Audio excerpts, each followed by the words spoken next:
Olá! Este podcast foi gravado pelos alunos do curso de Biomedicina da DeVry Metrocamp, onde iremos abordar tudo a respeito da doença celíaca, direcionado para profissionais da área da saúde. Relação entre a bioquímica e o sistema imune na doença celíaca.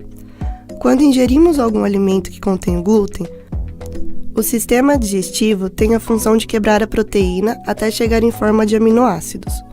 A função desses aminoácidos nas células é produzir novas proteínas ou serem usados como fonte de energia. O processo de digestão do glúten é semelhante ao de outras proteínas, começando pelo estômago. Ao chegar no intestino delgado, suas partículas são absorvidas e enviadas pela corrente sanguínea até as suas células. Lembrando que a digestão do glúten não causa inflamação em quem não tem a doença celíaca. A degradação incompleta do glúten conduz ao aparecimento de peptídeos imunogênicos. O glúten é composto por duas frações, prolaminas e gluteninas, definidas pela característica solúvel ou insolúvel em álcool.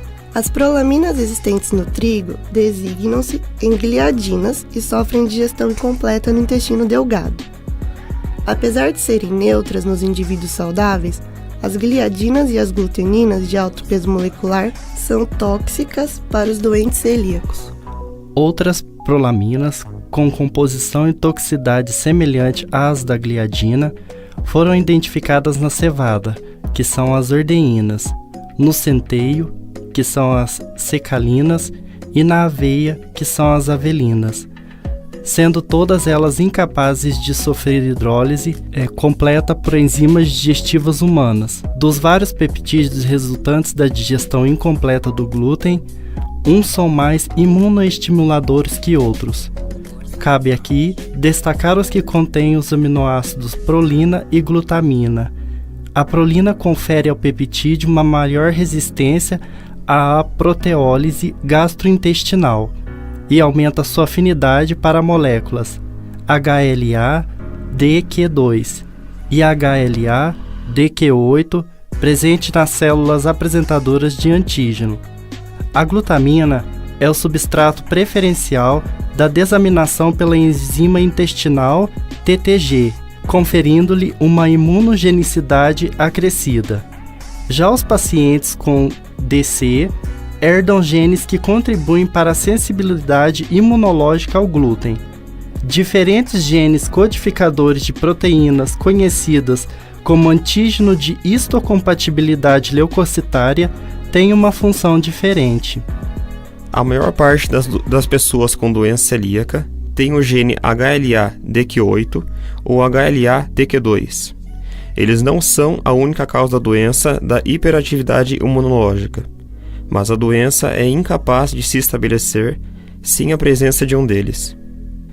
Essas proteínas, HLA-DQ2 e DQ8, são produzidas por células apresentadoras de antígeno, ou células APC.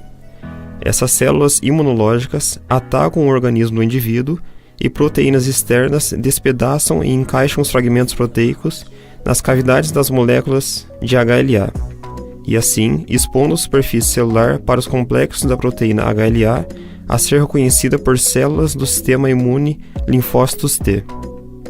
E assim, essas células T podem reconhecer e se ligar aos complexos expostos, assim chamando os reforços. Porém, esses pacientes têm a transglutaminase tecidual liberada pelas células epiteliais intestinais, que se ligam ao glúten, modificando os peptídeos de um modo que os induz a se ligarem às proteínas DQ2 e DQ8.